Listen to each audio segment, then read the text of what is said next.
En tant qu'éleveur, en fait, c'est important d'avoir un aliment qui se réhydrate facilement parce qu'évidemment, bon, les premiers repas, on ne peut pas donner de la croquette sèche à un chiot sur ses premiers repas pour qu'il puisse le manger plus facilement. Donc c'est déjà un gain de temps très important pour l'éleveur d'avoir une croquette qui se réhydrate très bien. Et ensuite, au niveau digestion, pour le chiot, ça fait un passage. Alors nous, on réhydrate avec du lait en maternisé. Donc je pense que ça fait une progression encore plus lente, mais c'est important pour le chiot, pour sa digestion. Et moi je ne me vois pas donner des croquettes sèches à un chiot qui tète du lait. Qu'est-ce que je vais lui donner? Je vais lui donner du liquide. Donc il faut hydrater pour que ça ait la même consistance, à peu près la même consistance que le lait qui tétait à sa maman, à sa mère. Voilà pourquoi on hydrate. Les bébés de Jack qui sont vraiment très très sous la mère parce qu'elle a beaucoup de lait. Et donc les premiers temps, ils ne vont pas forcément se jeter sur de la croquette. Alors la réhydratation fait que ça développe plus l'odeur et que du coup, ils vont manger plus facilement. Eh bien, il faut absolument hydrater pour éviter la constipation. Sinon, le ventre des chiots gonfle. On s'en rend compte comme ça. Et on se rend compte rapidement que le ventre gonfle.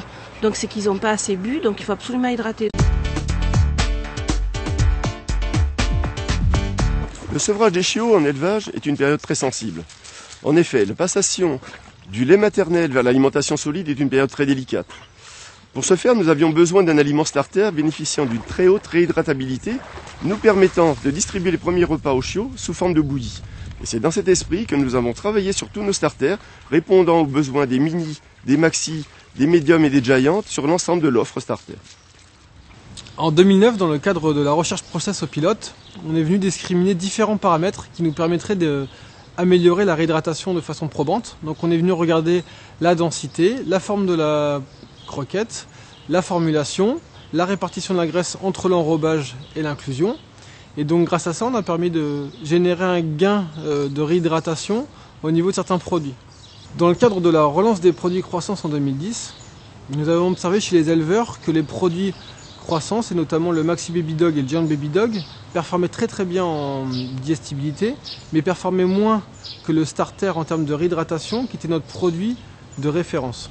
Nous avons donc croisé les données issues du plan de recherche process sur la réhydratation et les données des éleveurs pour venir améliorer la réhydratation des produits de l'offre croissance 2010.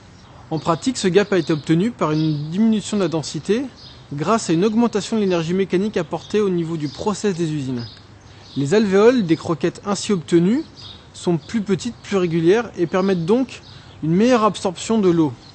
L'ensemble de ces améliorations a été mis en œuvre sur les starters 2010 pour permettre d'obtenir au niveau du sevrage des croquettes hautement réhydratables pour toutes les tailles de chiots. Notre rôle a été de développer une méthode fiable et robuste sur la gamme Growth 2010.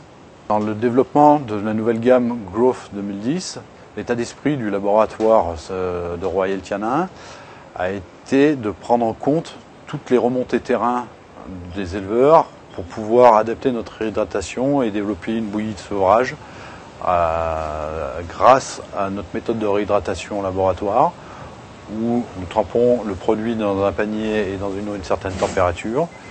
Et ensuite, nous la passons dans une cellule spécifique, dite Kramer, pour pouvoir déterminer la présence ou l'absence de cœur dur. Au vu des résultats, on s'est aperçu qu'entre l'ancienne et la nouvelle version de Growth, il y a eu un gap énorme sur la réhydratation et donc une amélioration de la préparation des bouillies de sevrage sur le terrain pour les chiots.